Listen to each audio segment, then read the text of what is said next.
Bienvenue sur votre site d'information Tivactu TV, la chaîne de toute l'actualité. yow ñëpp maa ngi leen di nuyu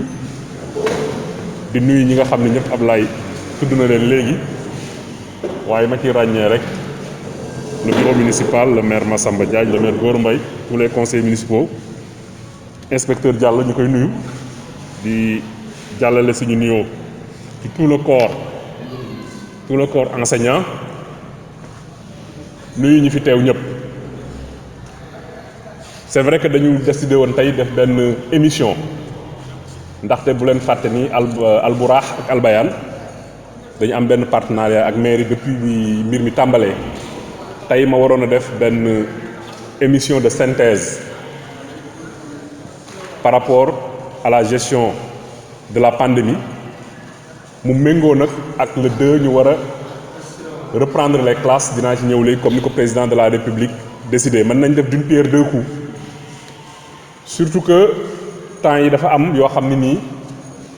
il fallait ma indi ci ay leeral du doon ay polémique mais ci lu gaaw rek parce que sooy def gestion publique dafa am lu ñuy woowee la redevabilité nga xamante ni bokkul ak li ñuy woowee la reddition des comptes. Redevabilité mooy ñi nga xamante nii ñooy say mandant da nga leen a ameel di leen jox toutes les informations ci jamono ju nekk. moom la ñuy def à travers le conseil municipal su amee mu nekk une séance publique mais suñ demee it ba jamono ñu am lu ñuy dégg parce que information officielle bu amul dafay favoriser li ñuy woowee rumeur du lu graaw du loo xamante ni am na benn dayo bi mais suñu devoir la ñu indi ci ay leeral. dem nañ sax ba ay citoyens Tivaouane binduñu lettre ni dañoo dégg ni fële ci nekkoon foiraay maanaam daral bi dañ koy waaj a dagg def ko ay kër te gis nañ waa mairie ñëw fa di ko natt may fàttali rek ni soo gisee loolu am mooy foiraay boobu léegi existeetul municipalité bi dañu am benn foiraay bu bees boo xam ni ñi ngi ko tabax ci yoonu Pire bi diggante Yadjine ak Tivaouane mu nekk toll ci 16 hectares mu nekk foiraay boo xamante ni su weesoo Ranch de Doli la fa nekk ci ay infrastructure amul ci beneen daral loolu nag waxuma ko les professionnels de l'élevage ñoom ñoo ko wax. suñ fa demee am na à l'entrée des bâtiments yoo xam ne service administratif lay doon am na une partie inspecteur départemental de l'élevage moo fay def ay services am di seet jur gi beneen partie ñun dañ koy mettre à la disposition de la police ñu def benn poste de police bu bees mais en même temps muy servir de sécurité pour le foirail te ren jii ci suñ budget prévoir nañ ci loo xamante ni moo ñu permettre ñu équiper ko def fa modification yañ fa war a def ba foirail Tivaouane dina nekk foirail boo xam ne à part le Ranch de Doli mooy doon foirail bi gën a mag gën a am ay infrastructures yu baax ci biir Sénégal. jàppoon nañ sax ci mois de juin bi pour inaugurer ko avec le ministre de l'élevage far yàlla def li muy def ci wàllu feebar bii mais yemuñu rek ci tabax ci foirail bi nga xam ne tey boo fa demee am na zone boo xam ne pour nag yi la zone bii pour xar yi la bii pour bëy yi la am ay couloir am même fu ña fay jaay di noppalikoo am ay bassin yoo xam fa la ñuy naane en plus de ça y a l'eau courante électricité ba ma nga fa gis ngeen tam def nañ fa ay poteaux ci éclairage solaire mais yemuñu foofu bi ñu demee dañ ni foiraay ak ndox xëy na mën na cher ba dem bis bu indi jafe-jafe ndox bi yàlla defee benn partenaire un jeune Tivaouane bu tudd Makhtar Fall c'est l'occasion pour moi ma remercier ko Vieux Ndiaye bii moo ñu mettroon en contact ak ay partenaires ñu may ñu benn forage d'habitude bu ñu la ko mayee am na ñuy xalaat yóbbu ko ci tool mais ñun dañu xalaataat forage bi ñu defaat ko ci biir foiraay bi tey jii forage ba pare na ndox ma ngay ball mais nag pour mu complet mbir mi je pense que il faut mu am abattoir ndax abattoir Tivaouane ku ne yàgg na dégg coow li ci am ci wàllu saleté parce que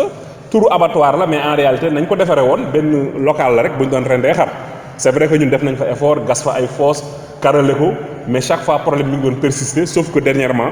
biñ ko jëlee dénk ko boucher yi xëy na boobu ba léegi déggatuñ ci coow parce que dañ leen a bàyyee lépp luy taxe bàyyee leen gestion bi ba pare ñoom dootuñu ñu fay taxe boobu ba léegi solution transitoire boobu la ñu amoon. maintenant comme am nañu foirail bu bees am na forage am na loo xam ni amul feneen ci Sénégal ma ne nag ñun suñu ambition municipalité Tivaouane mooy ñu tabax fa abattoir yu bees tax yoo xamante ni nii ku ko gis dina gis ni abattoir yu mucc ayib la. ñu ni amuñu moyens yu ñu ko defee devis yi ñu njëkk a defal ci abattoir yi dafa nekk entre 200 et 300 millions ñu ni nañu uti un partenaire maanaam partenariat public privé ay opportunité la yoo xamante ni nii réglementation Sénégal daf ko joxe pour que ku am projet nga jël ay privé nga bokk ko ak ñoom ngeen seq ko mais dans l'intérêt des populations. ñu ni comme foiraay bi fi mu nekkoon am na valeur nañu gis koo xam ne daf ñuy defaral abattoir yu bees tàq tabax ko clé en main ñu dem ak moom ci fi abattoir yi nekkoon foiraay bi nekk fa ñu am lu ñu natt fayee ko mais fayewuñ ko rek jox ko ni ko def fa lu la neex dañ ko wax ni population ya ko wër seen mbébét dafa yàgg a nekk am marché kon fii kuñ ko jox da nga fay tabax centre commercial. am na nag ay opérateurs yoo xam ne d'accord nañ ci loolu ñëw nañu di ñu seet si ku ci ñëw nag di nga ànd ak waa mairie dem natti foofu ñu wan la natt boobu nag la nit ñi gis ni waa mairie ñi ngi waaj a lotir fi foiraay bi nekkoon def ko ay kër kon réeroo la boo xamante ni nii moo ci am ak aussi tëjuñu suñuy bunt ku bëggoon la bonne information soo ñëwee laaj bi dinañu wax lan moo fay am donc may wax waa Tivaouane yëpp que ni foiraay ba ñun dañu tenir compte ci intérêt environnement immédiat yi mooy que ni amoon nañ ay partenaires yu ñëw ba ne mën nañ fa def ñaari hôtel benn centre commercial benn restaurant mais loolu yëpp actuellement nii amaguñ ci woon ay résultats yu leer mais li ñu am ci résultats yu wóor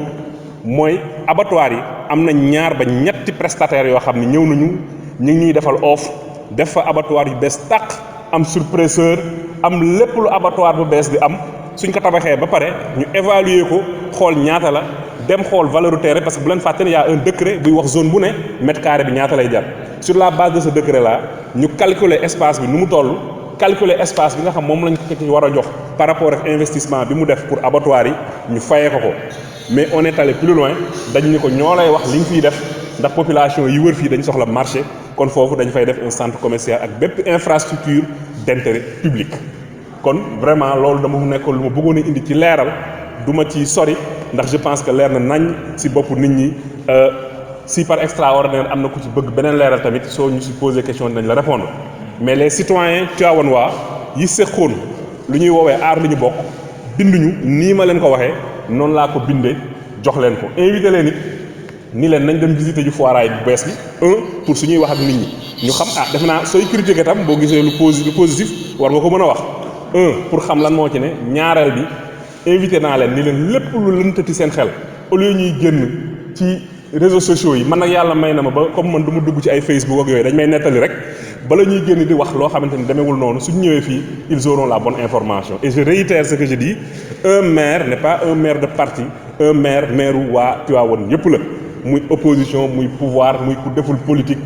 amul xàjj amul seen ku fi ñëw soxla information dinañ la ko jox kon loolu à leur endroit et à l'endroit de tous les Tivaouanois ku am loo xamante ni lënt na sa xel soo ñëwee fii les services municipaux sont là pour leeralal la donc au total retenez que l'ancien site foiraay bu njëkk ba retenir leen que ni liñ fa prévoir mooy ku ñu defaral abattoir yu mucc ayib ci biir foiraay bu bees bi nga xam ni dañu fas yéene même bu Covid bi jeexee def ko luuma waxtaanoon nañ ci ak professionnels yi bañ jàpp bésu àllarba di dañuy def luuma Tivaouane parce que dañu gis ni loolu bàyyi ko noonu yàq la incha allah ministre bi da ñëw inauguré foiraay bi inauguré forage bi ñu tabax fa abattoir yu bees tax am na sax ñu ñëwoon nit ñu su ngeen d'accord léegi semaine prochaine ñu commencé ñun ko déedéet nañ ñu may ñu ut offre yu bari xool bi ñu gënal bi gën a baax ci Tivaouane ñu jël ko donc nañu retenir ni dinañ defar ay abattoir ci foiraay bi foofu ñu fay leen ko ñu def fa centre commercial ak leneen loo xamante ni njariñu askan bi la kon premier point boobu loolu laa ci bëggoon a indi. Bienvenue sur votre site d'information TIV Actu TV, la chaîne de toute l'actualité.